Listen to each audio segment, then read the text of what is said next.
I always dreamed of exploring the wilderness of Alaska. When I finally got the chance, I packed my gear and headed out without hesitation. The snow-covered terrain and isolation had always fascinated me. I was excited for the adventure and thought this trip would be the best of my life. I set up my camp and began my journey. The first day was perfect. The white snow, serene environment, and the fact that there wasn't a soul in sight made it feel like a true escape. I explored the snow-covered trails and enjoyed the breathtaking surroundings. But on the first night, as I sat by the campfire, I began to feel an odd sensation. It was as if someone was watching me. I brushed it off as my imagination. Then, in the dead of night, I heard a sound. It was faint footsteps. I later told my friend. Everything seemed normal until... Edward continued, the memory of that night still fresh in his mind. The next morning, as he trekked through the dense snow, he noticed strange signs. There were faint footprints in the snow that didn't match any known animal, an eerie silence that seemed to blanket the forest, and the odd sensation of being watched. Edward came across an old, abandoned cabin that seemed out of place in the wilderness. The door creaked open, revealing a dusty, untouched interior. On the walls, he saw strange symbols carved into the wood. They looked ancient and unsettling.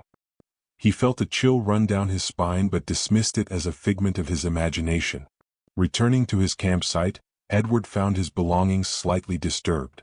It was as if someone had been there moving things around. It was like someone, or something, had been here, he thought. That night, as he tried to sleep, he heard whispers carried by the wind. It sounded like faint, distant conversations. His heart raced, but he convinced himself it was just the wind. The sense of unease grew stronger, and Edward couldn't shake the feeling that something was terribly wrong. Then the first strange event happened, and everything changed, Edward recounted, the fear evident in his voice. As he trekked further into the wilderness, he saw a mysterious figure in the distance, seemingly frozen in the snow. Curiosity piqued, Edward decided to investigate. As he approached, he realized it was an old woman, Eliza, standing motionless with an uncanny stillness. Despite the freezing cold, Eliza appeared unaffected by the elements, her eyes vacant and lifeless. Edward's heart raced as he tried to communicate with her, but she remained unresponsive, adding to the eerie atmosphere. She looked like she had been there for ages, Edward thought. He reached out to touch her, but the moment his fingers brushed against her skin, her eyes snapped open. Edward stumbled back in horror as Eliza's lifeless eyes locked onto his. Panicked, Edward turned and ran back to his campsite. His mind raced with questions. Who was she? How was she still alive in this freezing cold? That night he couldn't sleep, haunted by the image of Eliza's eyes. As the whispers in the wind grew louder, Edward realized he was no longer alone in the wilderness. Something was watching him and it wasn't going to let him leave. I felt like something was terribly wrong. Edward's voice trembled as he recounted the events. The sight of Eliza haunted his thoughts, and his dreams were plagued with disturbing visions. He saw her moving through the snow, her lifeless eyes always watching him. Each night, the whispers grew louder, forming incoherent words that sent chills down his spine. During the day, Edward tried to shake off the feeling of dread, but the signs became more ominous. He found strange symbols carved into the trees around his campsite, symbols that seemed to pulse with an eerie energy. The footprints he had seen earlier multiplied, crisscrossing through the snow in patterns that defied explanation. The isolation of the wilderness began to take a toll on Edward's sanity. He questioned his own reality, doubting whether what he was experiencing was real or just a figment of his imagination. Paranoia set in as he felt eyes on him at all times. He avoided looking directly at the trees, fearing he might see Eliza lurking in the shadows. One night, as the whispers reached a crescendo, Edward snapped. He couldn't take it anymore. Grabbing a flashlight, he stormed out into the snow, determined to confront whatever was tormenting him. The cold air bit at his skin, but his anger and fear drove him forward. That's when he saw her again. Eliza, standing motionless in the snow, her eyes fixated on him. Edward's breath caught in his throat as he realized there was no escape from the nightmare he had stumbled into. It felt like the time had come to fight back. Edward's voice grew more intense as he described the chilling events. Determined to end the torment, Edward approached Eliza, hoping to understand her and break free from the nightmare. But when he reached the spot where she had stood, she was gone. Panic set in and the realization hit him hard. He was being hunted by an unknown force. The weather took a turn for the worse, with heavy snow and biting winds making survival even more difficult. Edward struggled to navigate through the blizzard, the whispers in the wind now sounding like taunting voices. The temperature dropped drastically, and he knew he had to find shelter quickly. Stumbling upon the old, abandoned cabin, Edward forced the door open and hurried inside. The symbols on the walls seemed to glow faintly, and an oppressive presence filled the air. Desperate for answers, he searched the cabin and found an old, weathered journal. The pages told a tragic story of Eliza, a woman who had been cursed to wander the frozen wilderness for eternity. As Edward read the journal, he heard the cabin's door creak open. Turning around, he saw Eliza standing in the doorway, her eyes filled with sorrow and anger. The cabin's temperature dropped even further, and Edward felt his limbs grow numb. He knew he had to act fast. In a final, desperate attempt to break the curse, Edward confronted Eliza. "What do you want from me?" he shouted, his voice echoing through the cabin. Eliza's expression softened for a moment and she whispered, "Release me. This could be the end of my life." Edward's voice trembled as he recounted the chilling climax. The oppressive cold inside the cabin seemed to sap the very life from him. Eliza stood before him, her sorrowful eyes pleading for release. Edward knew he had to act quickly before the curse claimed him as well. With trembling hands, Edward held the journal, searching for any clue that might help break the curse. The final pages hinted at a ritual, one that required a personal sacrifice to free Eliza from her eternal torment. Desperation drove him to follow the instructions, hoping it would be enough to save them both. As he began the ritual, the cabin's temperature plummeted even further. The air was thick with malevolent energy, and Edward felt an unseen force pressing down on him. Eliza's form flickered, her eyes filled with a mixture of hope and fear. The whispers in the wind grew deafening, as if the very spirits of the wilderness were watching. Edward chanted the incantations, his voice growing weaker with each word. He could feel his strength fading, the cold seeping into his bones. The final step of the ritual required him to offer a part of himself, and with a heavy heart, he made the ultimate sacrifice. The cabin was engulfed in a blinding light, and Edward felt a surge of energy as the curse was broken. Eliza's form dissolved into the light, her sorrowful expression replaced with one of gratitude. As the light faded, Edward found himself alone in the cabin, the oppressive cold lifted. He stumbled out into the snow, barely able to keep himself upright. The wilderness was silent once more, but the haunting memory of Eliza would stay with him forever. Edward had survived, but he knew he would never be the same again. The experience had left him forever scarred, a reminder that some mysteries are better left undiscovered.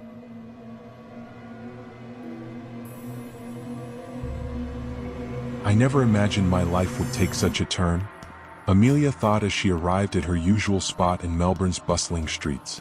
The air was filled with the lively sounds of street performers, the hum of conversations, and the occasional clinking of coins being tossed into hats and guitar cases. Amelia loved the vibrant culture of Melbourne and found solace in playing her guitar for the crowds. That night started off just like any other. Amelia set up her guitar and began to play her favorite tunes, attracting a small crowd of listeners. The energy was electric and she felt a connection with the people around her. It was one of the reasons she loved performing in the streets, bringing joy and music to strangers. As the night progressed, Amelia noticed a peculiar figure standing at the edge of the crowd. The figure appeared to be headless, but she brushed it off as a trick of the light. She continued playing, hoping it was just her imagination. However, she couldn't shake the feeling of unease that settled over her.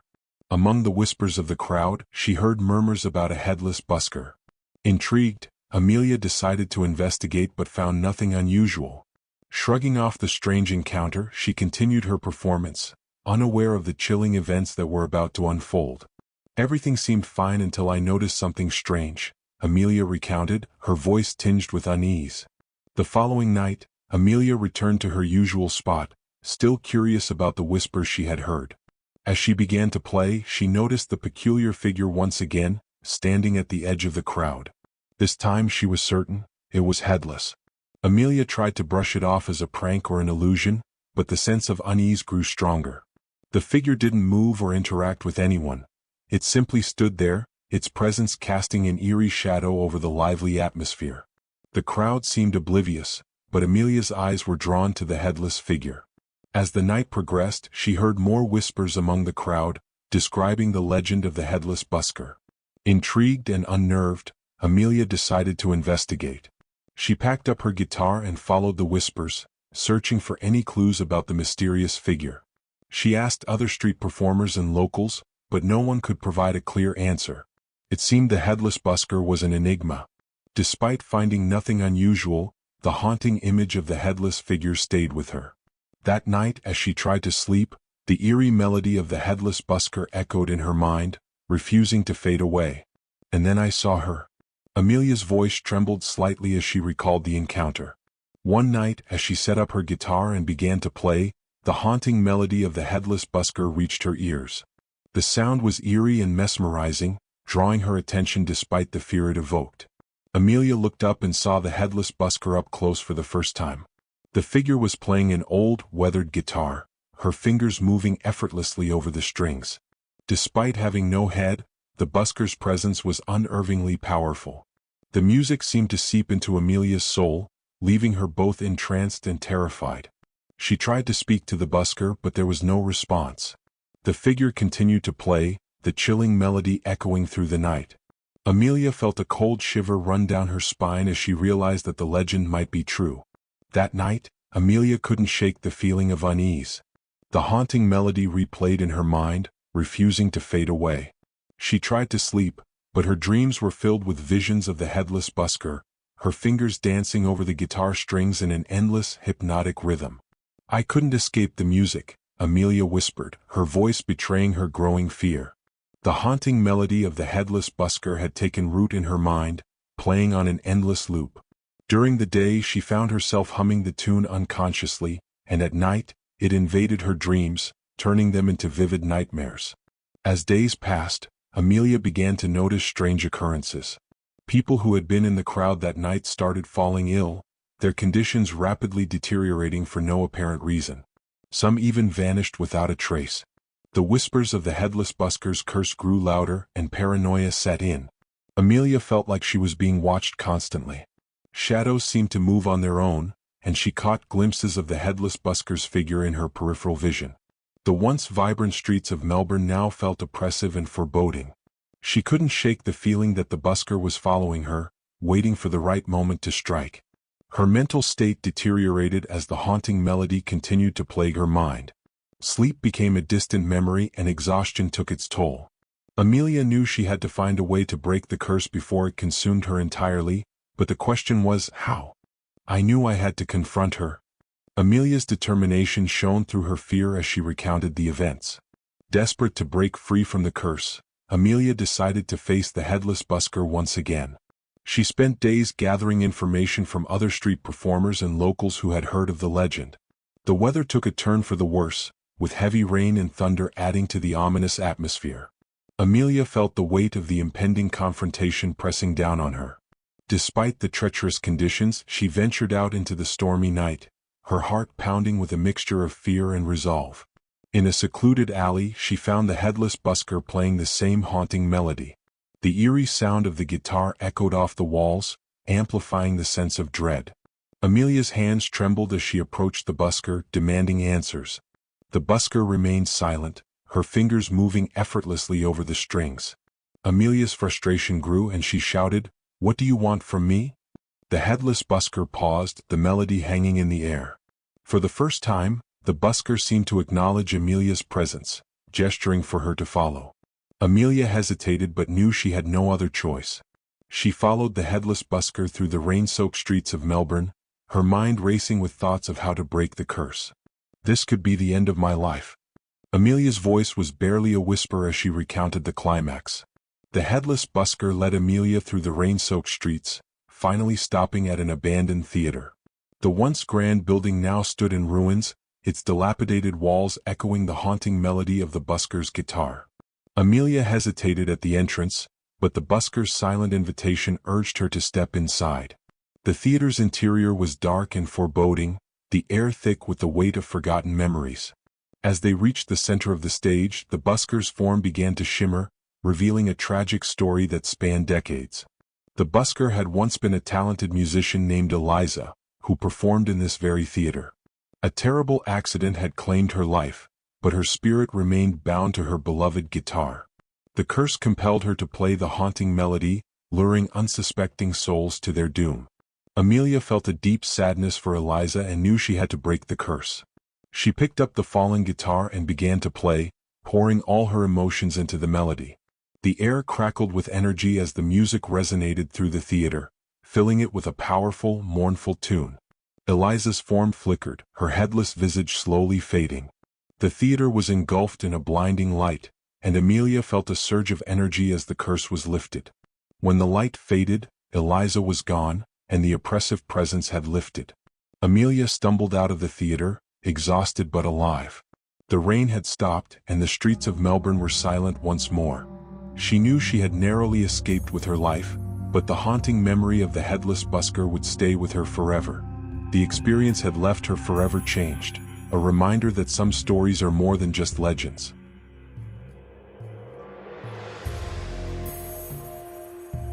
If you ever hear a woman softly whistling at 2 a.m. in Arizona, run. I never thought it could be real. I never imagined my adventure would take such a turn. Mark thought as he arrived in the vast, desolate desert of Arizona. The endless expanse of sand and rock stretched out before him, and the silence was almost deafening. Mark was an experienced hiker, and he had always been drawn to the beauty and solitude of the desert. Setting up his camp, Mark felt a sense of excitement and anticipation for the days ahead. The first day was spent exploring the rugged landscape, marveling at the unique rock formations and the stark beauty of the desert. As the sun began to set, painting the sky in hues of orange and pink, Mark returned to his campsite, ready to settle in for the night. The desert night was quiet, with only the occasional rustle of the wind and the distant call of nocturnal animals. Mark lay in his tent, gazing at the stars through the open flap. The tranquility was soothing, and he soon drifted off to sleep. However, just as he was about to fall into a deep slumber, a faint, haunting whistle reached his ears. It was so soft that he thought he might have imagined it. He listened intently, but the sound faded away, leaving him with an uneasy feeling. Mark brushed it off as a trick of the wind and tried to sleep, unaware that his adventure was about to take a sinister turn. Everything seemed fine until I noticed something strange, Mark recalled, his voice tinged with unease. The following morning, Mark continued his hike, eager to explore more of the Arizona desert. The vast, empty landscape was both beautiful and intimidating, with its endless stretches of sand and rock. As the day wore on, Mark began to notice odd things. Distant whispers carried by the wind, shadows flickering at the edge of his vision, and an eerie silence that seemed to blanket the desert.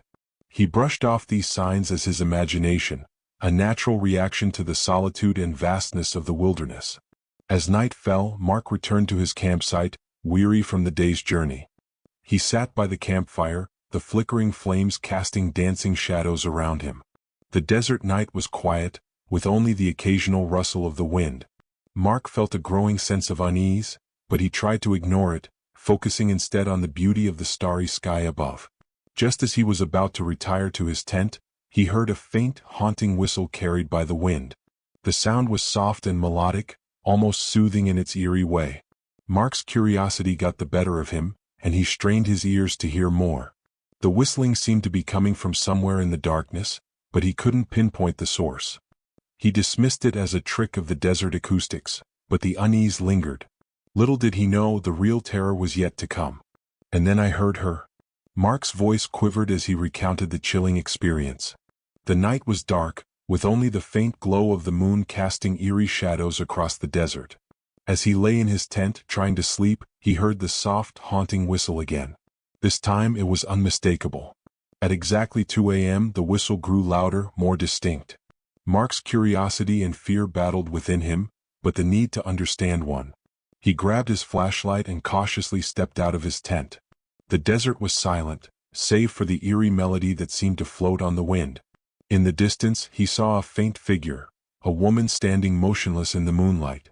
The whistling grew louder as he approached, each note sending shivers down his spine. Mark's heart pounded in his chest, but he couldn't stop himself from moving closer. As he drew near, the figure became clearer.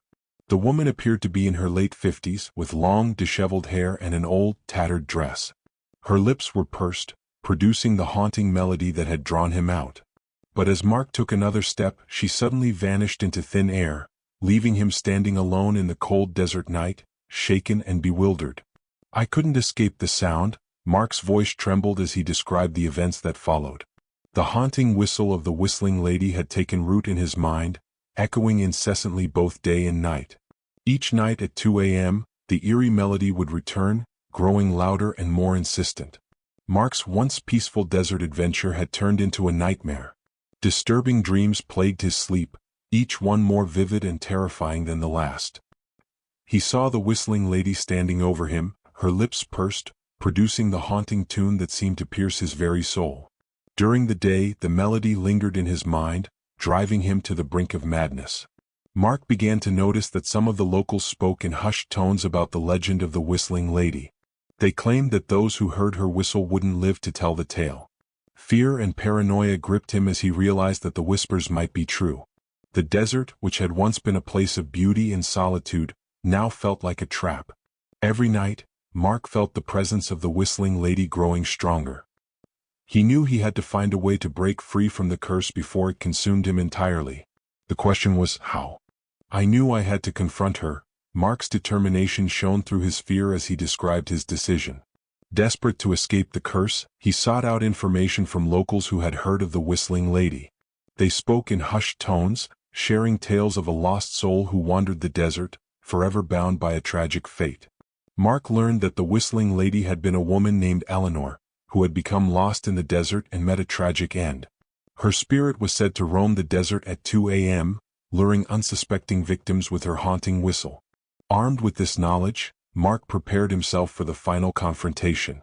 As night fell and the clock approached 2 a.m., Mark steeled himself for what was to come. He gathered his courage and set out into the darkness, determined to face the whistling lady and free both her and himself from the curse. The desert was eerily silent, the only sound being the soft crunch of sand beneath his boots. Right on cue, the haunting whistle echoed through the night. Mark's heart raced as he followed the sound, eventually spotting the whistling lady standing motionless under the moonlight. The air was thick with tension as Mark approached her, his fear giving way to resolve.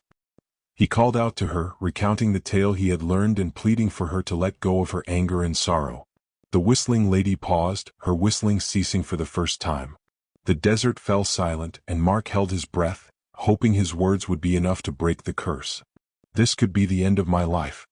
Mark's voice quivered with a mixture of fear and resolve.